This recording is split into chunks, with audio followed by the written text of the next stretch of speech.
सुतल छथिन हेवने घोरी बोलिए बजरंग बली की जय। कहला नहीं भगवान के गोद छिए, नींद हमरो आर के आबि जाय छै। अप्रमाणित क्या देलखनी बोलिए बजरंग बली की जय। अच्छा आइए इधर कथा सुन रहे थे। राजा रानी कहे कि बाबा खीर पूरी हलवा पुआ पकवान क्या खाइएगा बोलिए। ओ घर बाबा कहा कि राजन आपके बारे में सुने हैं कि बहुत दानी हैं आप, गली गली में आपके नाम की चर्चा है। यही नाम सुन करके हम यहाँ आए, आप खीरे पूरी खिलाइएगा।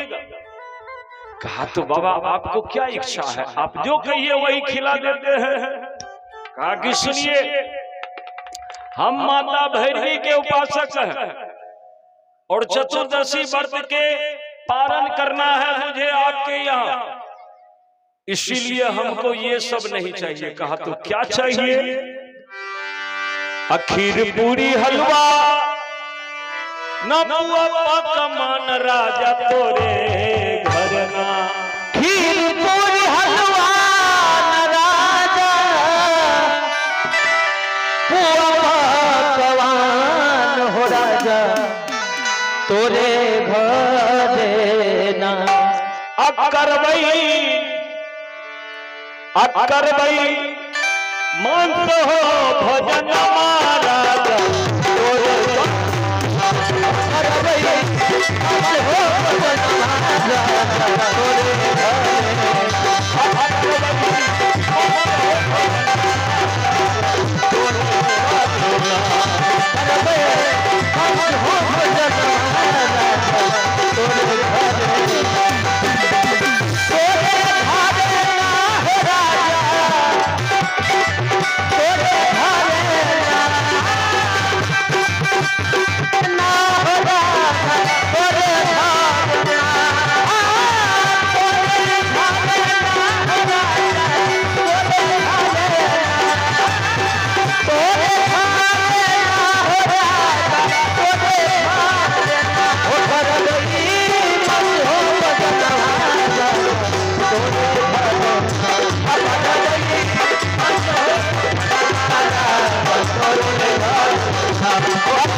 मांस हो भोजन महाराजा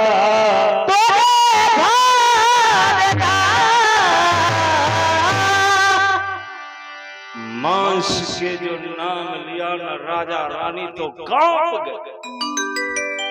राजा रानी हाथ जोड़कर हे बाबा आप वैष्णव होकर के क्या कहते हैं? वैष्णव तो वो है जो दूसरे के दुख देखकर दुखी हो जाए, और जो आदमी दूसरे के मांस नोच करके खाएगा, अपना पेट भरने के लिए दूसरे के गर्दन पर चक्कू चलवाएगा, वो कभी वैष्णव नहीं हो सकता। आप कैसे वैष्णव हैं बाबा? ओ घर बाबा कहा कि तुम देख नहीं रहो हम अघोरी है, अघोरी हम जब मुर्दा खा सकते हैं तो फिर मेरे बारे में तुम क्या विचार करते हो? हम माता भैरवी के उपासक हैं, अघोरी है, और हमको माता भैरवी को भोग लगाने के लिए थोड़ा मांस चाहिए। दोनों प्राणी कांपने लगे। नहीं बाबा ये वैष्णवों का नगरी है, यहाँ पर आपको मांस नहीं मिलेगा बाबा। जो ही कहा न कि मांस नहीं मिलेगा, बस ओघर बाबा सिंह से कहा कि चलो चलो चलो चलो, ये मांस नहीं देगा। मांस के नाम सुनकर राजा रानी रोने लगा है। चलो यहाँ से। सिंह के रस्सी खोल लिए खुट्टा से और सिंह को लेकर के ओघर बाबा चल दिए मोरध्वज के यहाँ से। सिंह बड़ा प्रसन्न हो गया। सिंह कहा कि बहुत गाल बजाते थे कि मेरा भक्त है मोरध्वज, हम जो कहेंगे वो करेगा मोरध्वज। और मांस के नाम सुन करके एक ही बार मना कर दिया कि हम मांस नहीं देंगे। थोड़ा दूर और जाता हूँ ना, तब इनसे पूछूंगा कि बहुत गाल बजाते थे। अब हो गया ना, अब परीक्षा हो गया ना, अब खाली हाथ जा रहे हैं, अब हो गया ना। 5 कदम जो आगे गए तो महारानी पिंगला मन में विचार करती है कि आज यदि चले गए तो कल हमारे पति देव को गांव में कोई बोलने नहीं देगा। अगर हमारे पति देव कुछ उचित बात बोलेंगे तो लोग कहेंगे चुप रहिए, आप क्या बोलिएगा। एगो साधु को आप खिला ही नहीं सके, गाल बजाते हैं, हमारे पति के सर झुक जाएगा। तो अपने पति के सम्मान के हेतु महारानी पिंगला मन में विचार करके हाथ जोड़ करके राजा से कहने लगी, स्वामी जाइए महात्मा जी को रोकिए। राजा कहा कि महारानी आप रुकने के लिए कह रही हो, वो मांस मांगता है। कहा कि स्वामी उनको पहले रोकिए ना, स्वामी उनको रोकिए। राजा दौड़ गया। पति पत्नी जब एक मति हो,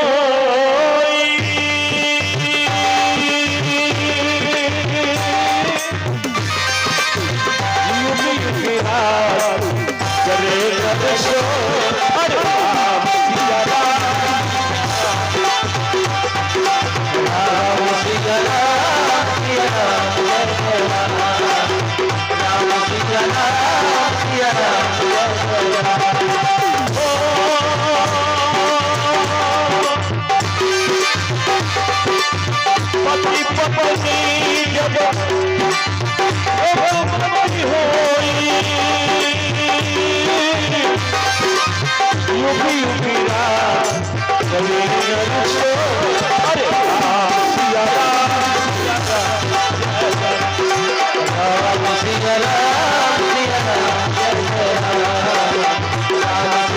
राम सिया राम सिया राम जय राम राम सिया राम सिया राम राम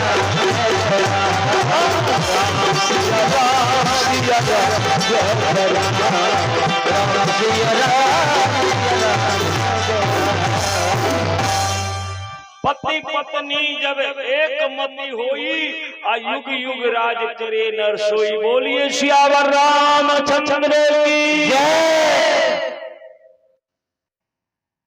दोनों पति पत्नी एक मति होकर के की बुलाइए। तब राजा दौड़ कर गया और औघर बाबा को बड़े प्रार्थना पूर्वक वापस लेकर के आया।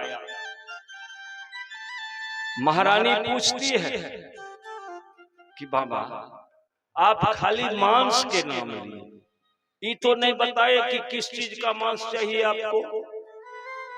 तो थोड़ा ये बता दीजिए ना कि किसका मांस आपको चाहिए।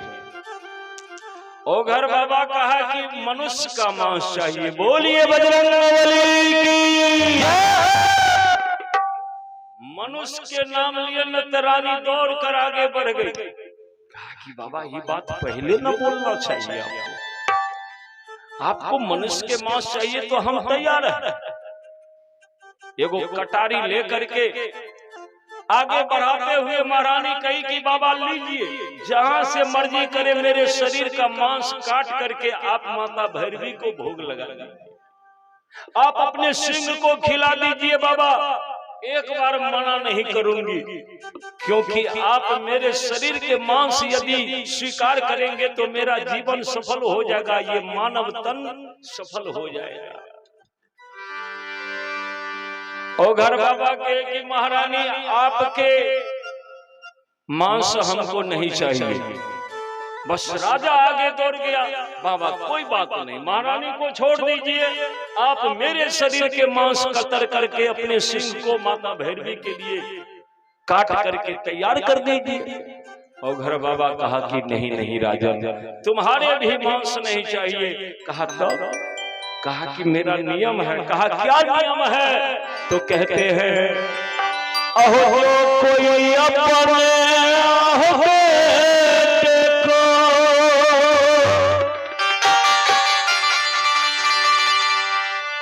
करके तो खंड गिराता है, राजन लाया अंग तभी मैं और सिंह में रखा।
और ये है मनीषा कुमारी, इनके तरफ से दान है। भगवान आपको लंबी उम्र दे। मनीषा पढ़िए लिखिए आगे बढ़िए, बहुत बहुत आशीर्वाद, बहुत बहुत धन्यवाद।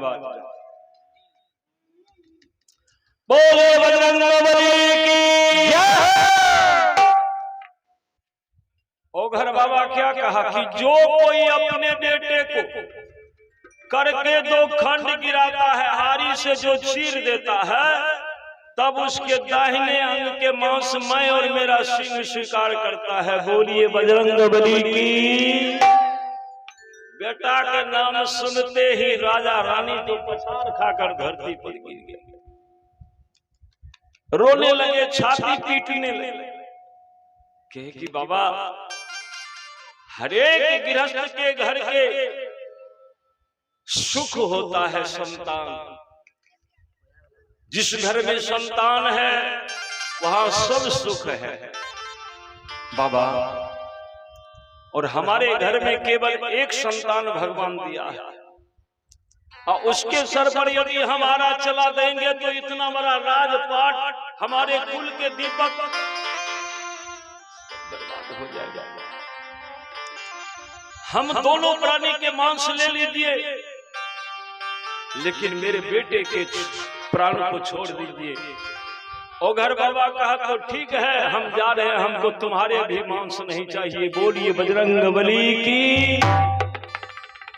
अब देखिए कितना बड़ा संकट आ गया। अब दोनों प्राणी विचारते हैं कि महात्मा जी कहीं चले गए तो पूरे दुनिया में हाहाकार मच जाएगा कि उतना बड़ा दानी एक संत को भोजन नहीं करा सका, बड़ी बदनामी होगी। और भोजन यदि कराते हैं तो बेटा के सर पर आरा चलाना पड़ेगा। रोने लगे, मर्दहज के आंख से आंसू गिरने लगे। एक बार ही जी भर की सजा नहीं दे, एक बार जी भर की सजा क्यों नहीं देते, एक बार ही जी भर की सजा क्यों नहीं देते, एक बार जी भर की सजा क्यों नहीं देते, एक बार ही क्यों नहीं देते, ओ एक बार ही जी भर की सजा क्यों नहीं देते, ओ पत्थर हो रहते सजा क्यों नहीं देते,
राजा मूर्धज कहा कि बाबा एक बार अपने बेटे से पूछ लूं। हाँ हाँ पूछ लो। मूर्धज स्कूल गया जहां राजकुमार ताम्रध्वज पढ़ रहा था। स्कूल में जाकर के राजा आवाज दिया, चलो हो पुत्र एक